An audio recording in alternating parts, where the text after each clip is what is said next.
સુરતના પુણામાં લુખ્ખા તત્વો બેફામ યુવકને મારી કર્યું અપહરણ, પોલીસે ગુનો નોંધ્યો।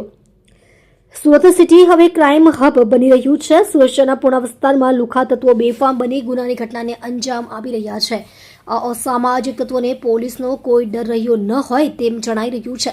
આ આરોપીઓ સામે પીડિતે ફરિયાદ નોંધાવી હતી, જે બાદ પણ આરોપીઓ યુવકને મારી અપહરણ કરતા સમગ્ર પંથકમાં ચકચાર મચી જવા પામી છે। ઘટનાની માહિતી મળતા જ સુરત શહેરના પુણામાં એક યુવક દ્વારા જૂની અદાવતમાં પોલીસ ફરિયાદ કરવામાં આવી હતી, જે કારણે આ ગુનાના આરોપીઓ દ્વારા યુવક પર જીવલેણ હુમલો કરવામાં આવ્યો હતો। યુવકને માર્યા બાદ તેનું અપહરણ કરવામાં આવ્યું હતું। જાહેરમાં પ્રકારની ગુનાખોરીની ઘટનાએ બનતા સમગ્ર પંથકમાં ચકચાર મચાવી દીધી હતી। આવામાં લોકો પોલીસની કામગીરી પર પણ સવાલો ઉઠાવી રહ્યા છે। આ ઘટનામાં ભોગ બનનાર યુવકે ફરી પોલીસ ફરિયાદ નોંધાવી છે। સામાજિક તત્વોને પોલીસનો કોઈ ડર રહ્યો નથી। પુણા વિસ્તારમાં જેટલા યુવકોએ મારી પીડિત યુવકનું અપહરણ કર્યું હતું। આ સમગ્ર લુખ્ખા તત્વોના આતંકની ઘટના સીસીટીવીમાં કેદ થઈ છે। ભોગ બનનારા યુવક દ્વારા પોલીસ ફરિયાદ નોંધાવી હતી। પુણા પોલીસની હદમાં લુખ્ખા તત્વો બેફામ બનતા પોલીસની કામગીરી પર સવાલો ઉઠી રહ્યા છે।